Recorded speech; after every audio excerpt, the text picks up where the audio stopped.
Capítulo 2. La ruta de los credos. Las mercancías no eran lo único que circulaba por las arterias que unían el Océano Pacífico, Asia Central, la India, el Golfo Pérsico y el Mediterráneo en la antigüedad. También lo hacían las ideas. Entre las ideas más poderosas se encontraban aquellas relacionadas con lo divino.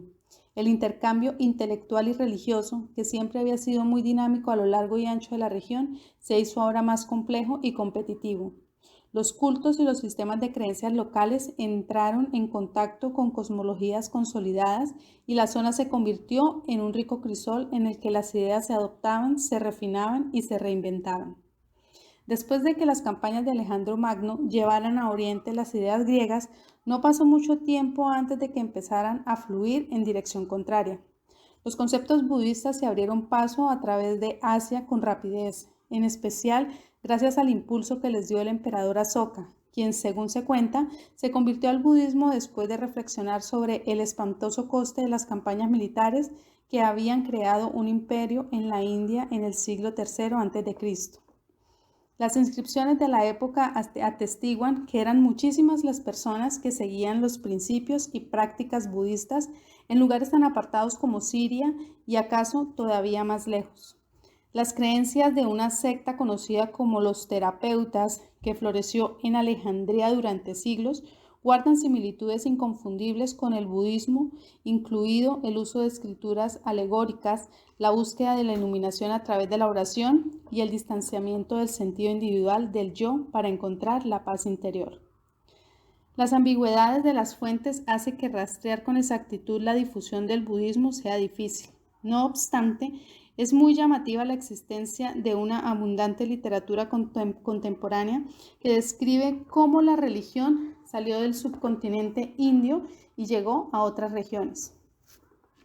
Los gobernantes locales tenían que decidir si toleraban la llegada de la nueva fe, la combatían o la adoptaban y la respaldaban. Uno de los que optó por esta última alternativa fue Menandro, rey de Bactria en el siglo II a.C., descendiente de uno de los hombres de Alejandro Magno. Según un texto conocido como el Milindapana, el monarca decidió seguir el nuevo camino espiritual gracias a la intersección de un monje inspirador cuya inteligencia, compasión y humildad contrastaban con la superficialidad del mundo contemporáneo. Al parecer, eso fue suficiente para convencer al soberano de que debía buscar la iluminación a través de las enseñanzas budistas. Los espacios intelectuales y teológicos de las rutas de la seda eran lugares abandonados en los que deidades y cultos, sacerdotes y jefes locales tenían que abrirse paso empujándose unos a otros. Era mucho lo que estaba en juego. Esta era una época en la que las sociedades eran muy receptivas a las explicaciones de todo tipo, desde lo mundano hasta lo sobrenatural, y en la que cada fe ofrecía soluciones para numerosos problemas. Las luchas entre los distintos credos estaban muy relacionadas con la política. En todas esas religiones, ya fueran de origen indio como el hinduismo, el jainaísmo o el budismo, tuvieran sus raíces en Persia como el zoroastrismo y el maniqueísmo, o procedieran de todavía más al este como el judaísmo y el cristianismo y posteriormente el islam, el triunfo en el campo de batalla o en la mesa de negociación iba de la mano con las demostraciones de supremacía cultural y bendición divina. La ecuación era tan sencilla como poderosa. Las sociedades que gozaban de protección y el favor de Dios o de los dioses correctos prosperaban, las que se confiaban a ídolos falsos y promesas vacías sufrían. Por tanto, existían fuertes incentivos para que los gobernantes invirtieran en la infraestructura espiritual adecuada, por ejemplo, construyendo edificios espléndidos para el culto. Ello les otorgaba una herramienta de control interno y permitía a los dirigentes forjar con los sacerdotes una relación en la que unos y otros resultaban fortalecidos. En todas las religiones importantes, los sacerdotes eran un grupo que ostentaban una autoridad moral y un poder político considerables. Esto no significa que los gobernantes fueran sujetos pasivos que solo actuaban en respuesta a las doctrinas expuestas por una clase, o en algunos casos, casta, independientemente. Por el contrario, un gobernante decidido tenía la capacidad de reforzar su autoridad y dominio mediante la introducción de nuevas prácticas religiosas. El imperio Kushán, que se extendió desde el norte de la India hasta la mayor parte de Asia Central en los primeros siglos de nuestra era, constituye un buen ejemplo. Allí los reyes apoyaban el budismo, pero forzaron también su evolución. Para una dinastía que no era oriunda de la región, era importante justificar su preeminencia, por lo que se mezclaron ideas procedentes de diversas fuentes con el fin de crear un mínimo denominador común que resultara atractivo para la mayor cantidad de personas posible. En consecuencia, los Kushán patrocinaron la construcción de templos que desarrollaban el concepto, ya arraigado en la región, de que los gobernantes eran un vehículo entre el cielo y la tierra. Ya antes, Menandro se había proclamado en las monedas que acuñó no solo gobernante temporal, sino salvador, algo tan importante que las piezas lo llevaban escrito tanto en griego como en indio. Los Kushán fueron más lejos al establecer un culto al líder que proclamaba una relación directa con lo divino y creaba una distancia entre el gobernante y sus súbditos. Una inscripción hallada en Taxila, en el Punjab, recoge esto de manera perfecta. El soberano, afirma con rotundidad, era el gran rey, el rey de reyes y el hijo de Dios. La frase tiene ecos evidentes del Antiguo y Nuevo Testamento, como los tiene la idea de que el gobernante es un salvador y una puerta hacia la otra vida. Hacia el siglo I después de Cristo, en lo que para el budismo fue prácticamente una revolución, la manera en que la fe moldeaba la vida cotidiana de sus adeptos sufrió un gran cambio.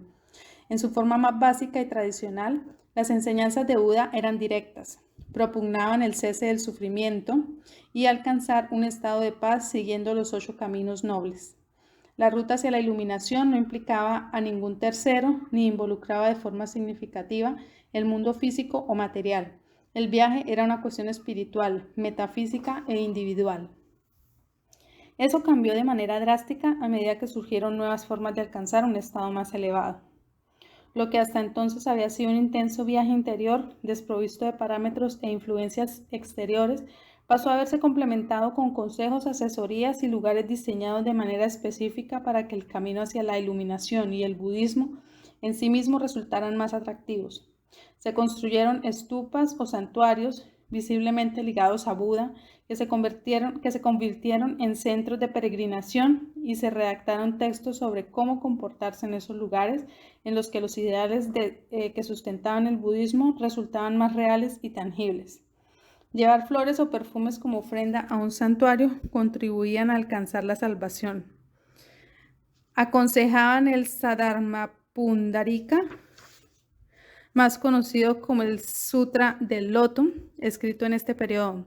Igualmente útil era contratar músicos para que batan tambores, soplen cuernos y caracolas, siringas y flautas, toquen laúdes y arpas, gongs, guitarras y cimbalos, ya que esto permitía al devoto alcanzar la condición de Buda. Se trataba de esfuerzos deliberados para hacer que el budismo fuera más visible y audible y conseguir que estuviera en mejores condiciones de competir en un entorno religioso cada vez más ruidoso. La otra nueva fue la de las donaciones, en especial las otorgadas a los nuevos monasterios que estaban brotando a lo largo de las rutas que unían la India con Asia Central. Las donaciones de dinero y joyas y los regalos de otro tipo se convirtieron en una práctica común, y con ella la noción de que, llegado el momento, el donante sería transportado por encima de los océanos del sufrimiento, como recompensa por su generosidad. De hecho, el Sutra del Loto y otros textos de este periodo llegan al punto de elaborar listados de los objetos preciosos que se consideran más apropiados como regalos. Perlas, cristales, oro, plata, lapislázuli, corales, diamantes y esmeraldas tenían una gran aceptación. Los proyectos de irrigación a gran escala, construidos alrededor del cambio de era en los valles de lo que hoy son Tayikistán y el sur de Uzbekistán, evidencian que este periodo fue testigo de un aumento significativo de la riqueza y la prosperidad, así como de intercambios comerciales y culturales cada vez más dinámicos. Con élites locales adineradas a las cuales acudir, los centros monásticos no tardaron mucho tiempo en convertirse en hervideros de actividad, centros de eruditos dedicados a compilar textos budistas, copiarlos y traducirlos al idioma local con el fin de ponerlos al alcance de audiencias más amplias. Eso también formaba parte de un programa para difundir la religión, haciéndola más accesible. El comercio abría la puerta por la que la fe entraba. Hacia el siglo I después de Cristo, la propagación del budismo desde el norte de la India, a través de las rutas comerciales usadas por los comerciantes, los monjes y los viajeros, se aceleró con rapidez. Hacia el sur se construyeron decenas de templos en cuevas de la meseta del Deccan, y hasta las profundidades del subcontinente el paisaje estaba salpicado de estupas. Hacia el norte y el este el budismo se transmitió con energía creciente gracias a los mercaderes sogdianos, los cuales desempeñaban un papel fundamental en las conexiones entre China y el Valle del Indo.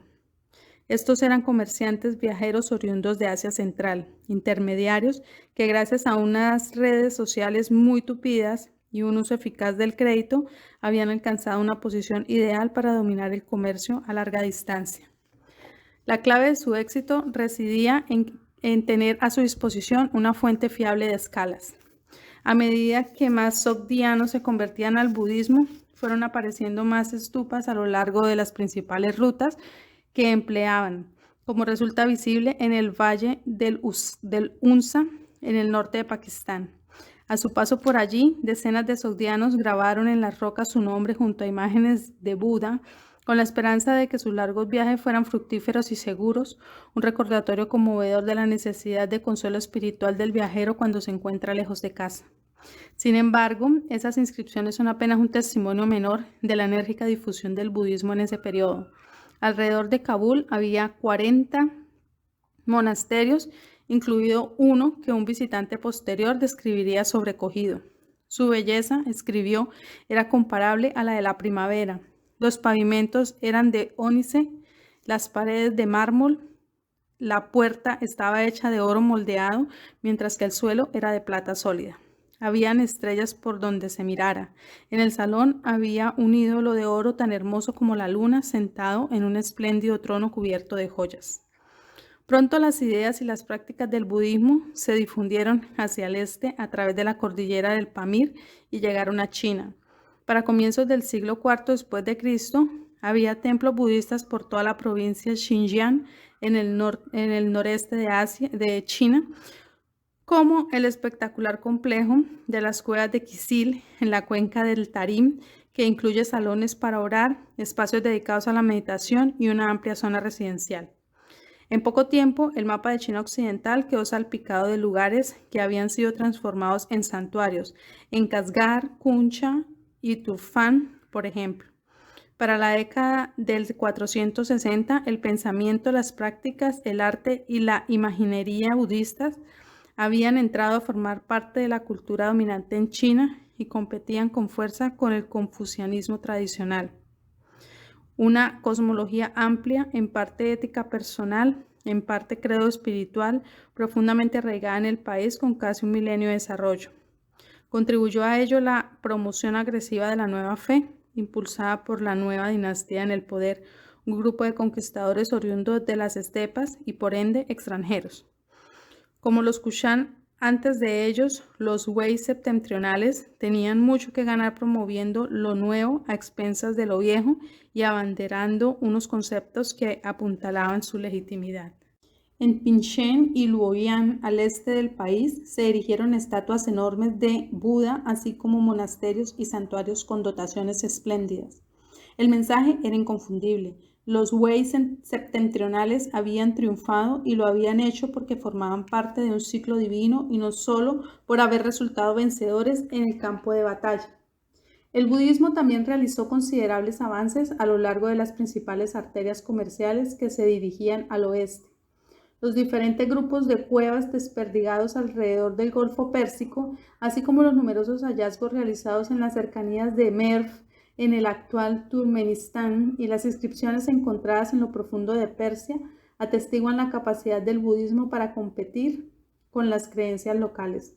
La abundancia de préstamos budistas en el idioma parto constituye una prueba adicional del intenso intercambio de ideas que conoció este periodo. Sin embargo, la intensificación del intercambio comercial impulsó a Persia en otra dirección. El renacimiento que experimentaron la economía, la política y la cultura persas se tradujo en una reafirmación de una identidad diferenciada y los budistas se descubrieron perseguidos en lugar de emulados.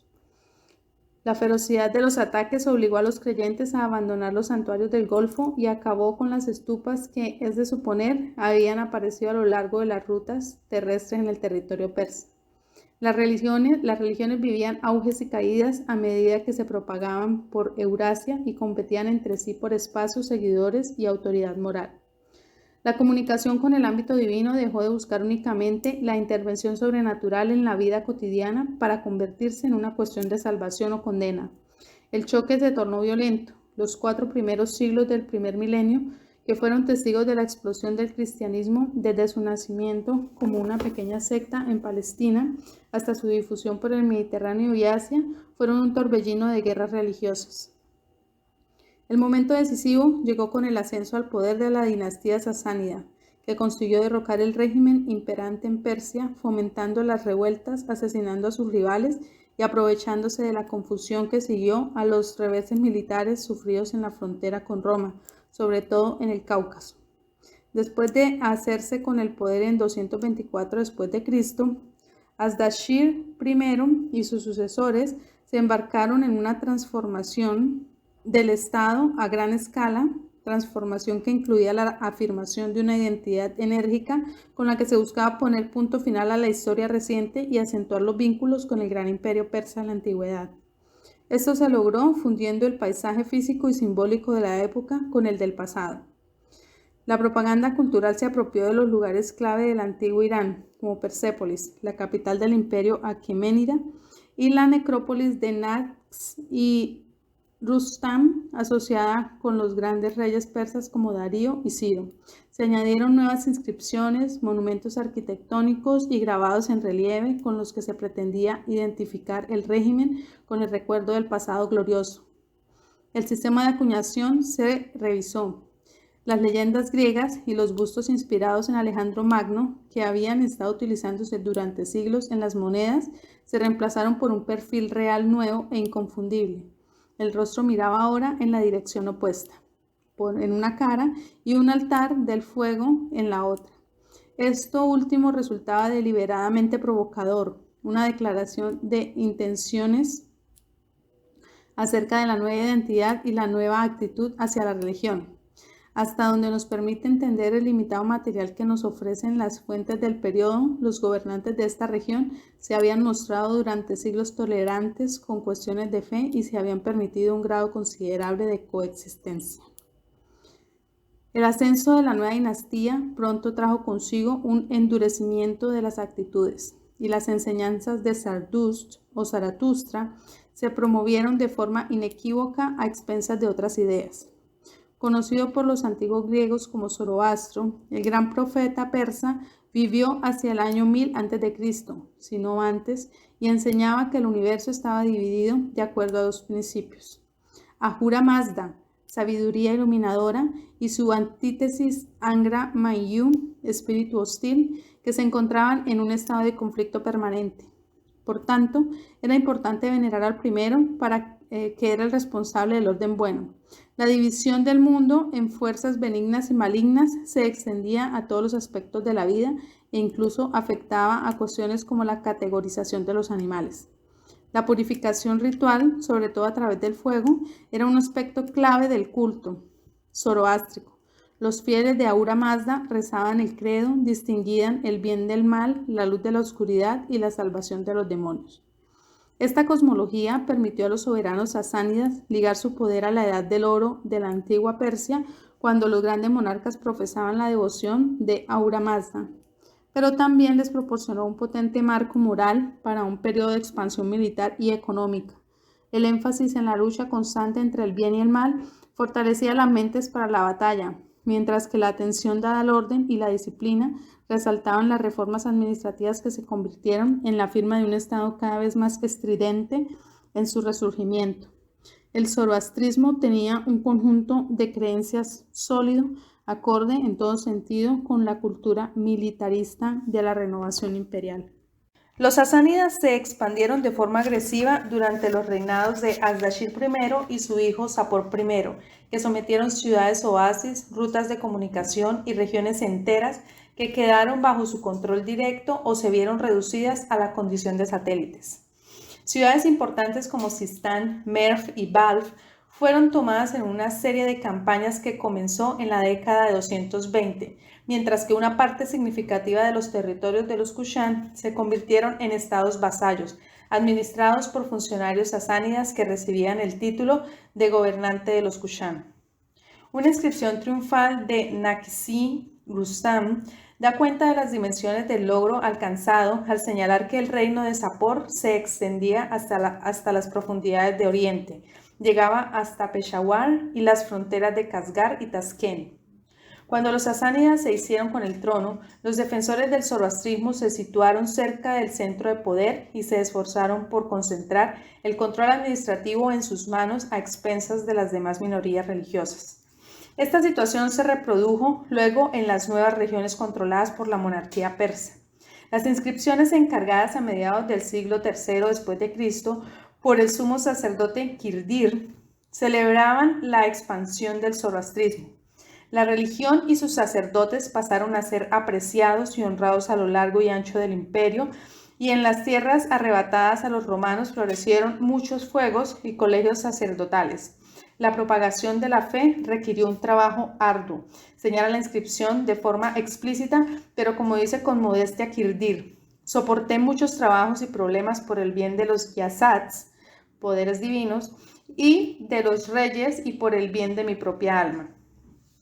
La promoción del zoroastrismo corrió paralela a la supresión de los cultos locales y las cosmologías rivales, consideradas doctrinas malignas que debían ser rechazadas.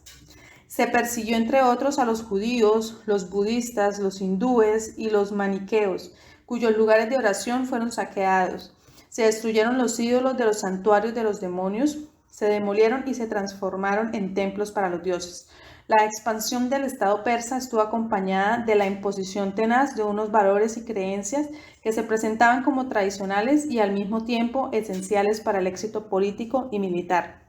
Quienes proponían explicaciones diferentes o valores alternativos fueron perseguidos y en muchos casos asesinados. Tal fue el caso de Maní, un profeta carismático del siglo III, cuyas enseñanzas, una mezcla de ideas basadas en fuentes orientales y occidentales que había gozado de respaldo de Sapor I, terminaron siendo condenadas como subversivas, venenosas y peligrosas, y a cuyos seguidores se persiguió sin piedad. Entre los objetivos seleccionados para recibir un trato severo, la lista de Kirdir menciona explícitamente a los Nasraye y los Cristione, esto es, a los nazarenos y a los cristianos. Aunque ha habido muchos debates académicos acerca de los grupos a los que designan esos dos términos, hoy se acepta que el primero se refiere a la población nativa del imperio sasánida que se había convertido al cristianismo, mientras que el segundo hace alusión al gran número de cristianos que Sapor había deportado al este después de ocupar la Siria romana, algo que en su momento tomó por sorpresa a las autoridades locales centrales. Una de las razones por las que el zoroastrismo consiguió penetrar en la conciencia y la identidad persas del siglo III fue el hecho de presentarse como respuesta a los avances realizados por el cristianismo, que había empezado a propagarse de forma alarmante a lo largo de las rutas comerciales, justo como el budismo había hecho en Oriente. La reacción hostil a las ideas cristianas que traían los comerciantes y los prisioneros reubicados en territorio persa tras ser deportados de Siria aceleró la drástica radicalización de la filosofía zoroástrica precisamente por esta época. El cristianismo es una religión que tradicionalmente se asocia con el Mediterráneo y Europa occidental. Ello se debe, en parte, a la ubicación de los principales líderes de la Iglesia. Los jefes de la Iglesia católica, anglicana y ortodoxa tienen su sede respectivamente en Roma, Canterbury y Constantinopla, la moderna Estambul. Pero en realidad el cristianismo primitivo era una religión asiática en todos sus aspectos. Su centro geográfico era, por supuesto, Jerusalén, así como los demás lugares vinculados al nacimiento, vida y crucifixión de Jesús. Su lengua oficial era el arameo, un idioma que forma parte del grupo de lenguas semíticas originarias de Oriente Próximo. Su trasfondo teológico y lienzo espiritual los proporcionaba el judaísmo, una religión que había cobrado forma en Israel y durante el exilio hebreo en Egipto y Babilonia. Y sus historias hablaban de desiertos, inundaciones, sequías y hambrunas, fenómenos con los que Europa no estaba familiarizada. El relato histórico de la expansión del cristianismo a través del mundo mediterráneo está bien establecido, pero inicialmente su progreso fue mucho más espectacular y prometedor en Oriente que en la cuenca del Mediterráneo, donde se propagó a través de las rutas marítimas. Para empezar, las autoridades romanas no molestaron a los cristianos, más perplejas que cualquier otra cosa ante la pasión de sus primeros adeptos. En el siglo II, por ejemplo, Plinio el Joven escribió al emperador Trajano para pedirle consejo acerca de lo que debía hacer con los cristianos que llevaban ante él en Asia Menor. Nunca he participado en juicios de cristianos, escribió. Por tanto, no sé qué tipo de castigo resulta apropiado ni qué tan lejos debo indagar en sus actividades. Había hecho ejecutar a algunos, pues no tengo duda de que sean cuales sean sus creencias, la tosudez y la obstinación inflexible ciertamente merecen ser castigadas. La respuesta del emperador aconsejaba tolerancia. No había que perseguir a los cristianos, decía, pero si alguien los denuncia, lo mejor era tratar cada caso de forma individual, pues es imposible establecer una regla aplicable con independencia de las circunstancias. Ahora bien, por ningún motivo había que actuar a partir de rumores o acusaciones anónimas. Hacer lo contrario, escribía con nobleza, estaría en desacuerdo con el espíritu de nuestra época. Sin embargo, no mucho después de este intercambio, la actitud hacia los cristianos se endureció, un reflejo de la penetración cada vez mayor de la nueva religión en la sociedad romana. En particular, el ejército imperial comenzó a ver el cristianismo como una amenaza para los valores marciales tradicionales, debido a que sus subversivos puntos de vista acerca del pecado, el sexo, la muerte y la vida en general. A partir del siglo II, una serie de persecuciones brutales condujeron a la muerte de miles de cristianos, con frecuencia como parte de espectáculos públicos. Resultado de ello fue el surgimiento de un rico corpus de textos que conmemoraban a los mártires que daban la vida por causa de la fe. Los cristianos primitivos tuvieron que combatir contra los prejuicios, una lucha que arrancó gritos de angustia a autores como Tertuliano, cuyas súplicas han sido comparadas por un destacado erudito de las del Shylock de Shakespeare. Nosotros, los cristianos, vivimos junto a vosotros, compartimos vuestra comida, vuestro vestido, vuestras costumbres, tenemos las mismas necesidades vitales que vosotros, imploraba. El que no asistamos a las ceremonias religiosas romanas, escribió, no significa que no seamos humanos. ¿Tenemos acaso los dientes dispuestos de forma diferente u órganos distintos de los demás hombres para la satisfacción de la lujuria incestuosa? El cristianismo se propagó inicialmente en el este a través de las comunidades judías establecidas en Mesopotamia desde la época del exilio babilónico. Estas recibieron las noticias de la vida y muerte de Jesús, no en traducciones griegas, como ocurrió con casi todos los conversos en Occidente, sino en arameo, el idioma de Jesús y los apóstoles. Al igual que en el Mediterráneo, los comerciantes fueron fundamentales para el proceso evangelizador en Oriente, en el que la ciudad de Edesa, la actual Urfa, en el sureste de Turquía, se convirtió en un lugar particularmente destacado debido a su condición de punto de encuentro de las rutas norte, sur y este-oeste. Los evangelizadores pronto llegaron al Cáucaso, donde las prácticas funerarias y las inscripciones revelan la existencia en Georgia de una población judía de dimensiones considerables que se convirtió a la nueva fe. No mucho después había comunidades cristianas desperdigadas alrededor del Golfo Pérsico. Cerca de Bahrein, 60 tumbas excavadas en los bancos de coral muestran cuán lejos había llegado la religión a comienzos del siglo III. Un texto conocido como el Libro de las Leyes de los Países, escritos aproximadamente en esa época, señala que los cristianos se encontraban por toda Persia y que hacia el este su presencia llegaba hasta el territorio controlado por los Kushan, es decir, hasta lo que hoy es Afganistán. La propagación del credo se benefició de la deportación en masa de cristianos desde Persia en el siglo III durante el reinado de Sapor I. Entre los exiliados se encontraban figuras eminentes como Demetrio, el obispo de Antioquia, al que se trasladó a Bet-Lapat, la moderna Gundezapor, en el sureste de Irán, donde reunió a sus correligionarios y estableció un nuevo obispado. Hubo en Persia algunos cristianos de estatus elevado como Cándida, una concubina romana que gozó del favor de la corte hasta que su negativa a abandonar la fe la condujo al martirio, según el testimonio de un autor cristiano que advertía sobre el carácter sanguinario del Shah y de quienes le rodeaban. Estos relatos formaban parte de toda una literatura encaminada a demostrar la superioridad de las costumbres y creencias cristianas frente a las prácticas tradicionales. Las fuentes conservadas son escasas, pero permiten hacernos una idea de las batallas propagandísticas que se libraron en la época. A diferencia de otros habitantes de Persia, escribe un autor, los discípulos de Cristo en Asia no practicaban los hábitos condenables de los pueblos paganos. Eso era de agradecer, señala otro escritor, pues era una prueba de cómo los cristianos mejoraban las normas de conducta en Persia y otros lugares de Oriente. Los persas que se convierten en sus discípulos ya no se casan con sus madres, mientras que quienes viven en las estepas han dejado de alimentarse de carne humana gracias a que la palabra de Cristo ha llegado hasta ellos. Tales conocimientos debían acogerse con alegría, concluye. Fue la penetración y la visibilidad creciente de los cristianos en la Persia de mediados del siglo III lo que hizo que los sacerdotes zoroástricos reaccionaran cada vez con más violencia, repitiendo la respuesta del Imperio Romano.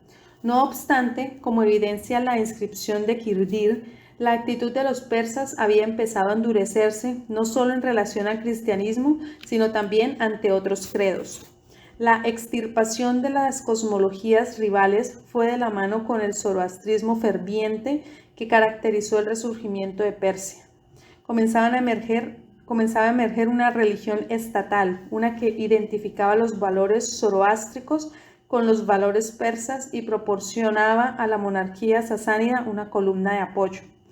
Se había puesto en marcha una serie de reacciones en cadena en las que la competencia por los recursos y la confrontación militar fomentaban el desarrollo de sistemas de creencias complejos que, además de dar sentido a las violencias y los triunfos, socavaban directamente los de los rivales vecinos.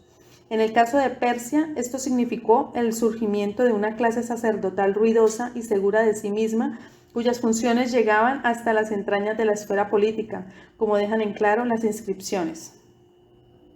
Como era inevitable, todo ello tuvo consecuencias, en especial cuando se decidió exportar la fe a las regiones fronterizas o a los territorios recién conquistados.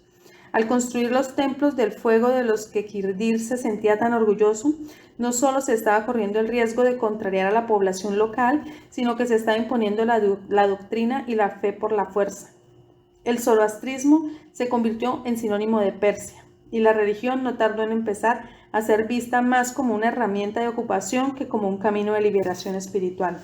Por tanto, que algunos empezaran a buscar en el cristianismo un antídoto a la forma opresiva en que Persia promovía sus creencias desde el centro no fue ninguna casualidad.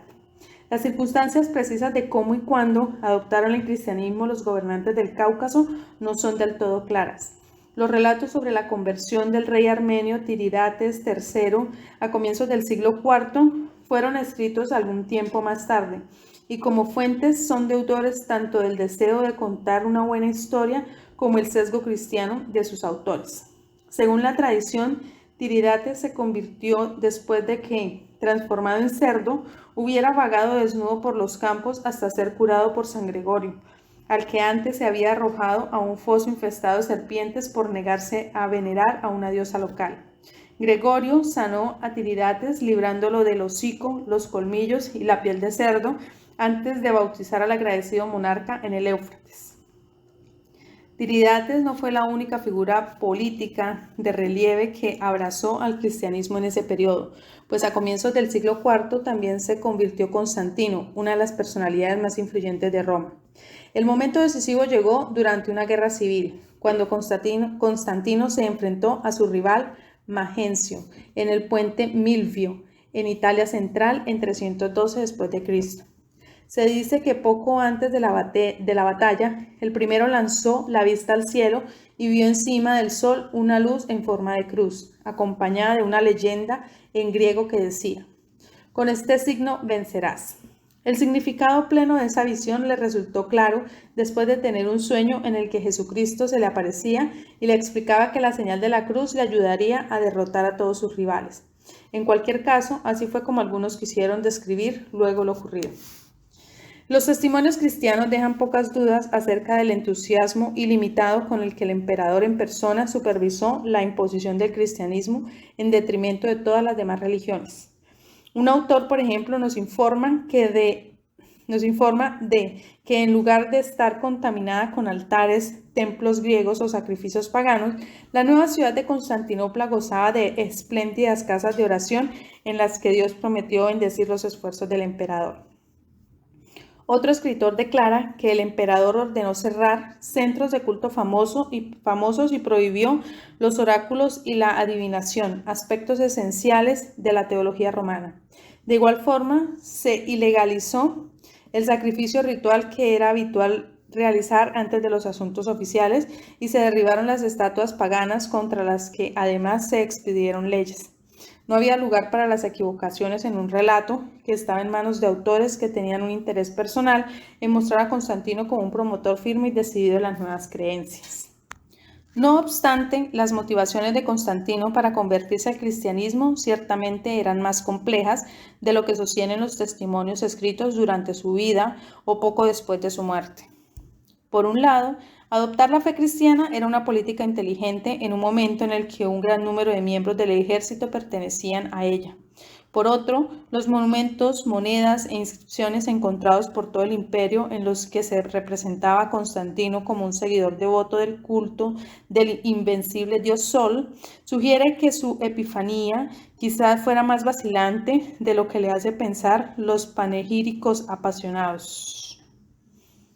A pesar de las aseveraciones en sentido contrario, lo cierto es que el carácter del imperio no cambió de un día para otro, y en Roma, Constantinopla y otras partes, figuras destacadas continuaron siguiendo las creencias tradicionales mucho después de que el emperador tuviera la célebre revelación y decidiera promover con entusiasmo su nueva fe.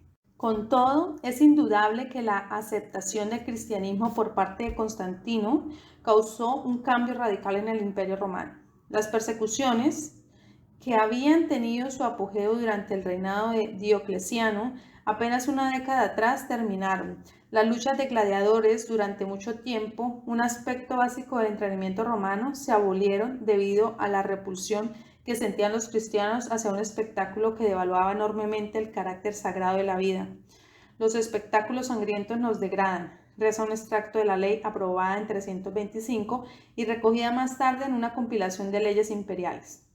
Nosotros prohibimos por completo la existencia de los gladiadores. En consecuencia, quienes previamente habían sido enviados a la arena como castigo por los delitos cometidos o las creencias que se negaban a abandonar, fueron enviados a trabajar en las minas de modo que paguen la pena por sus crímenes sin derramamiento de sangre. A lo largo y ancho del imperio se prodigaron recursos para respaldar al cristianismo, y en Jerusalén, en particular, se acometió la construcción de edificios monumentales que a su vez recibieron dotaciones extravagantes. Si Roma y Constantinopla eran los centros administrativos del imperio, Jerusalén había de ser su corazón espiritual. Partes enteras de la ciudad fueron allanadas y la tierra extraída de debajo de los templos paganos se arrojó lo más lejos posible, contaminada como estaba por la adoración del demonio. Las excavaciones revelaron un lugar santo tras otro, incluida la gruta en la que reposó el cadáver de Jesús, que fue objeto de una gran renovación y como nuestro Salvador de vuelta a la vida. Constantino asumió personalmente la dirección de estos trabajos e incluso intervino en la selección de los materiales empleados en la construcción de la iglesia del Santo Sepulcro. El emperador accedió a delegar en un colaborador la elección de las telas y los adornos de las paredes, pero quiso participar en la selección de las columnas y el tipo de mármol utilizado. Me gustaría conocer su opinión, le escribió a Macario, el obispo de Jerusalén, acerca de si el cielo raso debe ir con paneles o decorado en algún otro estilo. Si va con paneles, podría también decorarse con oro. Semejantes decisiones, continuaba, requerían de su aprobación personal. La celebrada conversión de Constantino marcó el inicio de un nuevo capítulo en la historia del Imperio Romano. Aunque el cristianismo no se convirtió en religión estatal, la eliminación de las restricciones y los castigos abrió de par en par las puertas a la nueva fe. Eso fue una buena noticia para los cristianos y el cristianismo occidentales, pero supuso un desastre para el cristianismo en Oriente. Aunque en un comienzo el emperador fue un converso discreto que acuñaba monedas con imágenes típicamente paganas e incluso mandó a erigir en su nueva ciudad una estatua de sí mismo como Helios Apolo, pronto su fe se tornó más estridente. Constantino no tardó en empezar a presentarse como el protector de los cristianos, estuvieran donde estuvieran, lo que incluía a los que vivían fuera de las fronteras del Imperio Romano. En la década de 330 se difundió el rumor de que Constantino se preparaba para atacar Persia, aprovechando la ocasión que le ofrecía un hermano desafecto del Zar, que había encontrado refugio en la corte imperial. Los persas debieron de reaccionar con irritación al recibir del emperador una carta en la que anunciaba que le alegraba haberse enterado de que las provincias más excelentes de Persia están llenas de esos hombres en cuyo nombre actualmente hablo. Me refiero a los cristianos. Constantino tenía un mensaje específico para el monarca persa, Sapor II. Os encomiendo a esas personas para su protección. Cuidad de ellas con vuestra humanidad y bondad habituales, pues mediante esa prueba de fe os aseguraréis beneficios incalculables tanto para vos como para nosotros. Es posible que esto no solo pretendiera ser un consejo amable, pero parecía una amenaza. No mucho antes, Roma había avanzado su frontera oriental en el interior del territorio persa e inmediatamente después había iniciado un programa de fortificaciones y construcción de carreteras con el fin de asegurarse esas conquistas. Cuando el rey de Georgia, otro reino caucásico de valor comercial y estratégico, experimentó una epifanía algo menos colorida que la de Constantino, la ansiedad se convirtió en pánico. Estando Constantino ausente en la frontera del Danubio, Sapor II lanzó un ataque sorpresa en el Cáucaso, derrocó a uno de los gobernantes locales e instaló en su lugar a su propio candidato. Constantino respondió en el acto y de forma radical. Reunió un gran ejército y tras ordenar a los obispos que acompañaran en la expedición que se disponía a emprender, mandó hacer una réplica del tabernáculo, la estructura empleada para albergar el Arca de la Alianza. Luego anunció que deseaba lanzar un ataque para castigar a Persia y hacerse bautizar en el río Jordán. La ambición de Constantino no conocía límites. Acuñó monedas en las que por adelantado daba a su medio sobrino un nuevo título real, monarca de Persia. La excitación se propagó con rapidez entre los cristianos de Oriente, como se refleja en una carta escrita por Afrates, el abad de un importante monasterio cerca de Mosul. El bien ha llegado al pueblo de Dios. Era el momento que él había estado esperando. El reino de Cristo en la tierra estaba a punto de establecerse una vez y para siempre. Tened la certeza, concluida, de que la bestia morirá en el momento que le está predestinado. Mientras se preparaban para montar una resistencia feroz, los persas tuvieron un golpe de suerte tremendo. Antes de que la expedición pudiera ponerse en marcha, Constantino cayó enfermo y murió. Sapor II procedió entonces a desatar el infierno sobre la población cristiana local en represalia por la agresión de Constantino. Alentado por las autoridades zoroástricas, el Zar tenía sed de la sangre de los santos. Hubo docenas de mártires. Un manuscrito de comienzos del siglo V, procedente de Edesa, refiere la ejecución de no menos de 16 obispos y 50 sacerdotes en este periodo. Los cristianos comenzaron a ser considerados una vanguardia, la quinta columna que abriría Persia al Imperio Romano. Obispos prominentes fueron acusados de hacer que los seguidores y el pueblo se rebelaran en contra de su majestad y se convirtieran en esclavos del emperador que comparte su fe. Esta carnicería fue una consecuencia directa de la adopción entusiasta del cristianismo en Roma. La persecución lanzada por el Zar era finalmente el resultado de la identificación por parte de Constantino de la promoción del Imperio Romano y del cristianismo. Las declaraciones grandiosas del emperador quizás impresionaran e inspiraran a hombres como Afrates, pero para los dirigentes persas representaban un desafío inmenso. Antes de la conversión de Constantino, la identidad romana estaba definida con claridad. Sin embargo, Tras abrazar la fe, el emperador comenzó a hablar voluntariamente de proteger no solo Roma y sus ciudadanos, sino también a los cristianos en general, y sus sucesores siguieron su ejemplo. Esa era una carta que le resultaba conveniente jugar, sobre todo en donde semejante retórica iba a ser con seguridad bien recibida entre los obispos y los fieles.